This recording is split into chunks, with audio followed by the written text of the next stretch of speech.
കഷ്ടം. മോനെ പവിത്ര, അവിടത്തെ പോലെ ശല്യം ഒന്നും ഉണ്ടാവില്ല നിനക്ക് ഇവിടെ. ഇവിടെ ഇരുന്ന് സ്വസ്ഥമായിട്ട് എഴുതാം. സഹായത്തിന് മോട്ടിയും സുഗണ്ണൊക്കെ ഉണ്ടാവും. ഞാനും എന്തെങ്കിലും ആവശ്യമുണ്ടെങ്കിൽ വിളിച്ചാ മതി. എടുത്തേ പോ, ഞങ്ങൾ ഇറങ്ങുവാ.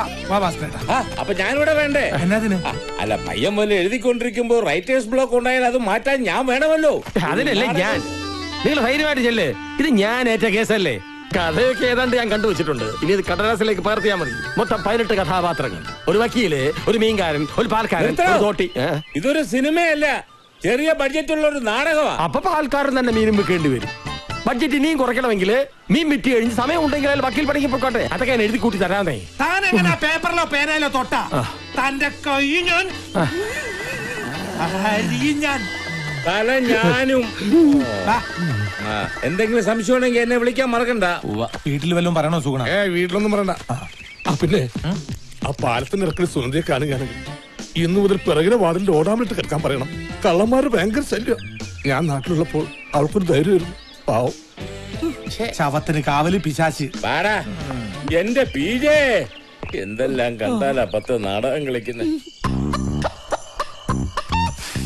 നല്ല ചിക്കൻ ഫ്രൈയുടെ ഗന്ധമാണെന്ന് തോന്നുന്നു. ചിക്കനാണോ കോഴിയാണോ?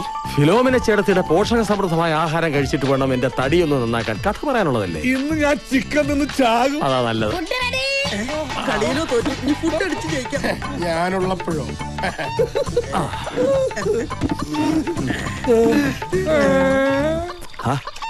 ഇതൊരു മുരിങ്ങ വരെ മൊത്തം ഉണ്ടല്ലോ. ഓ, ഇപ്പൊ കഥാപ്രസംഗത്തിനൊന്നും പോണില്ലല്ലോ. ഇല്ല. ഇതാ സൗകര്യം പോലെ വെട്ടി മുറിച്ച് തിന്നാ മതി. അയ്യോ, ഈ ഉരുളക്കിഴങ്ങിന്റെ തൊലി പോലും കളഞ്ഞിട്ടില്ല. ചേർത്തി എനിക്ക് തോർത്തുകൊണ്ട് തരൂ. എന്തിനാ? ഇതിലേക്ക് ഇറങ്ങി മുങ്ങി തപ്പിട്ടെ ഒരു വറ്റ് കണ്ടുപിടിക്കാനാ. ഓ, നിന്നെയൊക്കെ മൃഷ്ടാൻ ഉണ്ണിപ്പിക്കാനല്ല ഗോപാലിനെ ഇവിടെ കൊണ്ടുവന്നാക്കിയത്. ആ കൊച്ചനെ കൊണ്ട് നാടകം എഴുതിപ്പിക്കാനാ.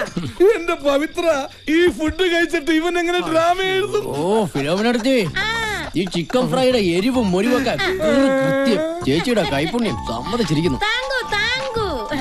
നാളെ ഊണിന് വരാലും കരിമീനുവാ. മോൻ ഇഷ്ടാവൂ? പിന്നെ മറ്റന്നാ കൊഞ്ചും കരിമീനും. ആയിക്കോട്ടെ. അധികാരവർഗത്തിന്റെ കരിപുരണ്ട നയങ്ങൾ. ഹലോ, ആ സത്യനാ? ആ വേണം വേണം. ആ 5 കിലോ മട്ടരി. ആ പിന്നെ ഒരു 10 കിലോ റേഷനരിയും. ആ ഞാൻ കടയിലേക്ക് വരാം. ആ വെക്കല്ലേ. ആ അൻവറിനോടെ കടയിൽ വേസ്റ്റ് വരുന്ന പച്ചക്കറിയൊക്കെ തെങ്ങിന്റെ ചോട്ടിലിട്ട് മൂടരുതെന്ന് പറയണം. കുറച്ച് നാളത്തേക്ക് ആവശ്യം വരും. ആ ശരി ഓക്കെടാ. എരിയുന്ന ജഡരാഗ്നിക്ക് ശമനമേകാൻ പ്രാണൻ കഞ്ഞി ചോദിക്കുന്നു. എനിക്ക് കുറച്ച് കഞ്ഞി കൂടെ. കഞ്ഞി. ഓ, അധികം സ്വയം പുകഴ്ത്തണ്ട. ഇന്ന് ഈ കഞ്ഞിക്കാലത്ത് കയറി കുടിക്കുക എന്ത് വേണേലും ചെയ്തോ. കഴിയുമ്പോ കാര്യം കഴുകി വെച്ചേക്കണം, അല്ലെങ്കിൽ ഫിലോമിനയുടെ തനി നിറം കാണും. ഈ ചേന കുറച്ചുകൂടി വേവിക്കാമായിരുന്നു. അയ്യോ, ഉണങ്ങിയ വിറക് നീയൊക്കെ കെട്ട് കണക്കിന് കൊണ്ട് വെച്ചിരിക്കല്ലേ. ഇത് തന്നെ ഞാൻ വേവിച്ചെടുത്തതേ. ഈ പാവം കൊണ്ടുവന്ന എലിപ്പെട്ടി പോലുള്ള സാധനം ഉണ്ടല്ലോ, അത് വെട്ടി കീറി അടുപ്പിൽ വെച്ചിട്ടാ. ഒന്നുകൂടെ പറഞ്ഞേ. ആ എലിപ്പെട്ടി വെട്ടി കീറി അടുപ്പി വെച്ചല്ലേ.